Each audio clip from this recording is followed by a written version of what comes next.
Chapter 19. What happened to them at Suriname, and how Candide became acquainted with Martin. The first day of their journey was rather pleasant.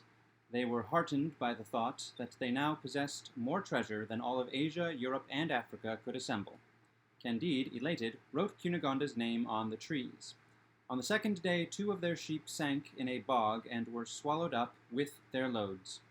2 more sheep died of fatigue a few days later.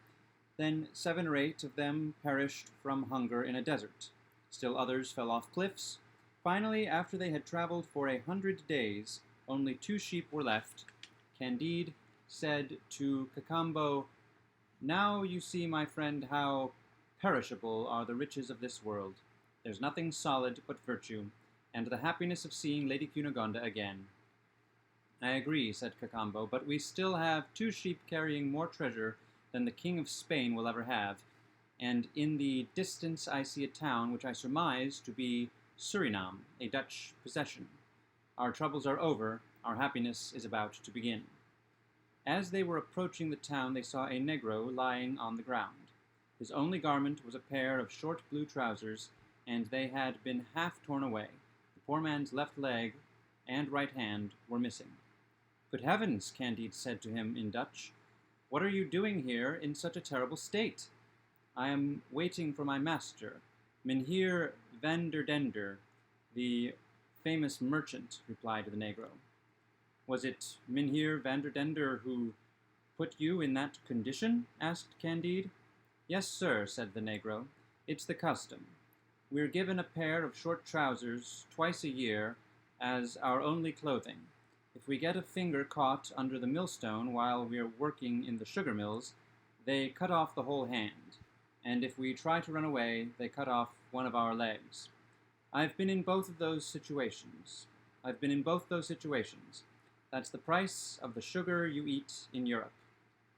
However, when my mother sold me on the Guinea coast for 10 patagons, she said to me, 'My dear child, always glorify and worship our fetishes. They'll make you live happily. You now have the honor of being a slave of our lords, the white men, and in acquiring that honor, you've made your parents' fortune. I may have made their fortune, but they didn't make mine. Dogs, monkeys, and parrots are 1,000 times less miserable than we are. The Dutch fetishes who converted me tell me every Sunday that we're all children of Adam, black and white alike. I'm no genealogist, but if those preachers are telling the truth, we're all cousins, and you must admit that no one could treat his relatives more horribly." "Oh, Pangloss," cried Candide, "this is an abomination you never dreamed of. It's too much. I'll have to give up your optimism at last." "What's optimism?" asked Cacambo. "Alas," said Candide, "it's a mania for insisting that everything is all right when everything is going wrong." He wept as he looked at the negro, and there were still tears in his eyes when he entered Suriname. The first thing they asked was whether there was any ship in the harbor that could be sent to Buenos Aires. The man they spoke to happened to be a Spanish captain. He offered to strike an honest bargain with them, and told them to meet him later at an inn. Candide and the faithful Cacambo went there with their 2 sheep to wait for him. Candide, who never concealed what was in his heart, related all his adventures to the Spaniard and admitted that he wanted to rescue Lady Cunegonde. "Then I certainly won't take you to Buenos Aires," said the captain. "I'd be hanged, and so would you. The fair Cunegonde is the governor's favorite mistress." This was a terrible blow to Candide, and he wept for a long time. Finally he drew Cacambo aside and said to him, "Here's what you must do, my dear friend. We each have diamonds worth 5 or 6 million in our pockets. You're more resourceful than I am. Go to Buenos Aires and get Lady Cunegonde. If the governor makes any difficulties, give him 1 million. If he still refuses, give him 2 million. You've never killed an inquisitor, so they won't mistrust you. I'll fit out another ship and go to Venice to wait for you. Venice is a free state where there's nothing to fear from Bulgars, Avars, Jews, or inquisitors." Cacambo praised this wise plan. He was in despair at having to be separated from a good master who had become his close friend, but the pleasure of being useful to him overcame the sorrow of leaving him. They embraced each other with tears in their eyes. Candide urged him not to forget the good old woman. Cacambo left the same day, a fine man, that Cacambo. Candide stayed on a while longer in Surinam, waiting for another captain to take him to Italy, with the 2 sheep he had left. He hired servants and bought everything he would need for a long voyage. Finally, Mynheer Vanderdander, the master of a large ship, came to him and introduced himself. "How much would you charge," Candide asked him, "to take me straight to Venice, along with my servants, my baggage, and these 2 sheep?" The captain asked for 10,000 piastres. Candide agreed without hesitation. "Aha!" thought the prudent Vanderdander. "This foreigner is ready to give 10,000 piastres all at once. He must be very rich." He came back a short time later and announced that he could not sail for less than 20,000. "All right then," said Candide, "you'll have 20,000. "Good heavens," the captain said to himself, "this man gives 20,000 piastres as easily as 10,000. He came back again and said he could not take him to Venice for less than 30,000 piastres. Then you'll have 30,000, replied Candide. "Aha," the Dutch captain said to himself again, 30,000 piastres mean nothing to this man. His 2 sheep must be laden with immense treasures. I won't press him any further. First I'll make him pay the 30,000, then we'll see." Candide sold 2 little diamonds, the smaller of which was worth more than all the money the captain asked. He paid him in advance. The 2 sheep were put on board. Candide followed in a small boat to join the ship in the harbor. The captain seized his opportunity. He set his sails and weighed anchor. The wind favored him. Candide, frantic and bewildered, soon lost sight of him. "Alas," he cried, "that's a trick worthy of the old world." He turned back to shore, overwhelmed with sorrow, for he had lost enough to make the fortune of 20 monarchs. He went to see the Dutch judge, and since he was rather agitated, he pounded loudly on the door. He went in, explained what had happened, and shouted a little more loudly than was proper. The judge began by fining him 10,000 piastres for the noise he had made. Then he listened patiently, promised to investigate his case as soon as the captain returned, and charged him another 10,000 piastres for the expenses of the hearing. This behavior was the last straw. It drove Candide to despair. He had experienced misfortunes that were actually 1,000 times more painful, but the cold-bloodedness of the judge and of the captain who had robbed him inflamed his resentment and plunged him into black melancholy. The wickedness of men appeared to him in all its ugliness, and his mind was filled with gloomy thoughts. Finally, he found a French ship ready to leave for Bordeaux. Since he had no more sheep laden with diamonds to take on board, he rented a cabin on the ship for a fair price, and had it announced in the town that he would give passage, food, and 2,000 piastres to an honest man willing to make the voyage with him, provided he was the most unfortunate man in the province, and the one most disgusted with his situation. Applicants came to him in such great numbers that a whole fleet of ships would not have held them all. Candide, wishing to make his choice from among the most likely-looking ones, picked out about 20 who appeared to be rather sociable, and who claimed to deserve his preference. He assembled them at his inn, and gave them supper on condition that each one of them swear to relate his story faithfully. He told them he would choose the one who seemed to be the most deserving of pity, and to have the best reasons for being dissatisfied with his lot, and he promised to give the others a small gratification. The session lasted till 4 in the morning, and he listened to all their adventures. As he listened to all their adventures, Candide recalled what the old woman had told him on the way to Buenos Aires, and how she had wagered that there was no one on the ship who had not suffered grave misfortunes. He thought of Pangloss with each story he heard. That Pangloss, he said to himself, would have a hard time defending his system. I wish he were here. If all goes well, it's in El Dorado, not in the rest of the world. He finally decided in favor of a poor scholar who had spent 10 years working for the Amsterdam publishers. He judged that there was no profession on earth with which a man could be more thoroughly disgusted. Furthermore, this scholar, who was a good man, had been robbed by his wife, beaten by his son, and abandoned by his daughter, who had eloped with a Portuguese. He had just lost the minor post that had been his only means of support, and he was persecuted by the preachers of Suriname because they believed him to be a Socinian. It must be admitted that the others were at least equally unfortunate, but Candide hoped that the scholar would help him while away the time during his voyage. His rivals all felt that Candide had done them a great injustice, but he appeased them by giving each of them 100 piastres. Chapter 20. What happened to Candide and Martin at sea. And so the old scholar, whose name was Martin, set out for Bordeaux with Candide. They had both seen and suffered much. If the ship had been sailing for Japan by way of the Cape of Good Hope, they would have been able to discuss moral and physical evil during the entire voyage. Candide had one great advantage over Martin, however. He still hoped to see Lady Cunegonde again, while Martin had nothing to hope for.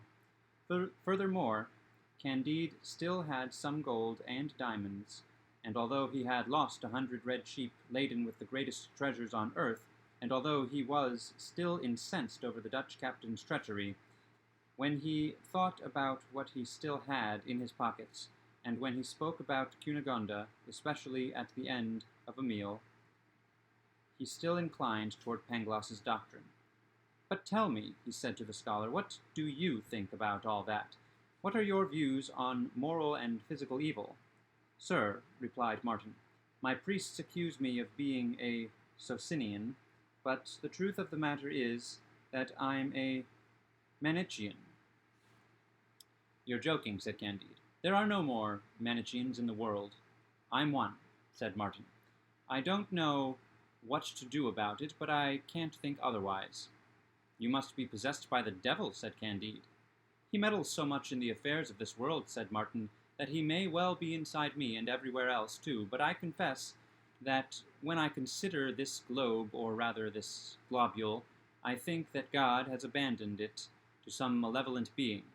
With the exception of El Dorado, I've almost never seen a town that didn't desire the ruin of some neighboring town, or a family that didn't want to exterminate some other family. Everywhere in the world, the weak detest the strong and grovel before them, and the strong treat them like flocks of sheep to be sold for their meat and wool.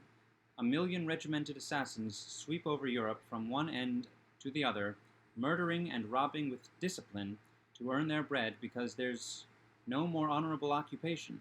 And in towns that seem to enjoy peace, where the arts flourish, the envies, cares, and anxieties that assail the people are more numerous than the afflictions of a besieged town. Secret torments are even more agonizing than public miseries. In short, I've seen and experienced so much that I'm a Manichean." "But there is some good in the world," replied Candide. "Perhaps so," said Martin, "but I haven't seen it." In the middle of this argument they heard a sound of gunfire which grew louder at every moment. Everyone took out his telescope and saw 2 ships fighting about 3 miles away. The wind brought them both so close to the French ship that those on board her had the pleasure of watching the fight in comfort. Finally, one of the ships fired a broadside so low and so accurately that the other ship sank. Candide and Martin distinctly saw 100 men on the deck of the sinking ship. They all raised their hands to heaven and uttered terrible cries. A moment later, they had all been swallowed up by the sea. "You see," said Martin, "that's how men treat each other." "It's true that there was something diabolical in what we just saw," said Candide. As he spoke, he saw something bright red in the water, moving toward his ship. A boat was lowered to find out what it might be. It was one of Candide's sheep. His joy at finding that sheep again was greater than his sorrow over losing 100 of them, all laden with large diamonds from El Dorado. The French captain soon learned that the captain of the victorious ship was a Spaniard, and that the captain of the sunken ship had been a Dutch pirate, the same man who had robbed Candide. The enormous wealth stolen by that scoundrel had gone to the bottom of the sea with him. Only 1 sheep had been saved.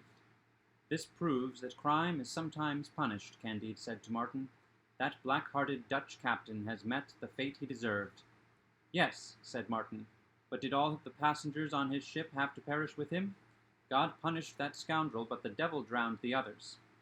The French ship and the Spanish one continued on their way, and Candide continued his conversation with Martin. They argued steadily for 2 weeks, and at the end of that time they had gotten no further than they were at the beginning. But at least they had been talking, communicating ideas, and consoling each other. Candide stroked his sheep. Since I found you, he said, I'm sure I can find Cunegonde again. Chapter 21. How Candide and Martin reasoned with each other as they approached the coast of France. At last they sighted the coast of France. Have you ever been in France? Asked Candide. Yes, replied Martin. I've traveled in several provinces.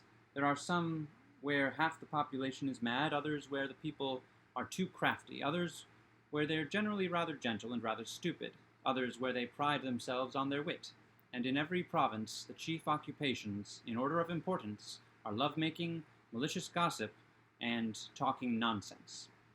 But haven't you ever been in Paris? Yes, I've been in Paris. Yes, I've been in Paris. It's a mixture of everything found in all the provinces. It's a chaos, a restless throng in which everyone is looking for pleasure and hardly anyone ever finds it, or at least that's how it seemed to me. I stayed there for a while. As soon as I arrived, I was robbed of everything I had by pickpockets at the Saint-Germain fair. I was arrested as a thief myself and spent a week in jail. After that, I worked for a printer as a proofreader to earn enough for a trip back to Holland on foot. I became acquainted with the writing rabble, the scheming rabble, and the fanatic rabble. I've heard there are very refined people in that city. I'm willing to be convinced. For my part, I have no curiosity to see France, said Candide. You can easily understand that after spending a month in El Dorado, a man has no interest in seeing anything else on earth, except Lady Cunegonde. I'm going to wait for her in Venice. I'll cross France on the way to Italy. Will you come with me? I'll be glad to, said Martin. I've been told that Venice is a good city only for Venetian noblemen, although foreigners are given a good reception, if they're rich. You have money, and I have none, so I'll go with you anywhere. By the way, said Candide, do you think the earth was originally a sea, as it says in that big book that belongs to the captain of the ship? I don't believe it at all, said Martin. No more than I believe all the fantastic nonsense that's been written in the past few years. But for what purpose was the earth formed? Asked Candide. To drive us mad, replied Martin. Aren't you surprised by what I told you about those 2 Aurelian girls who were in love with 2 monkeys? Asked Candide. Not at all, said Martin. I don't see anything odd about their passion. I've seen so many strange things that nothing is strange to me any more. Do you believe, said Candide, that men have always slaughtered each other as they do today? That they've always been liars, cheats, traitors, ingrates, and thieves, weak, fickle, cowardly, envious, greedy, drunken, miserly, ambitious, bloodthirsty, slanderous, lecherous, fanatical, hypocritical, and foolish? Do you believe, said Martin, that hawks have always eaten pigeons when they find them? Yes, of course, said Candide. Well then, said Martin, if hawks have always had the same character, what makes you think men have changed theirs? Oh, said Candide. There's a big difference, because free will. The discussion was still going on when they reached Bordeaux.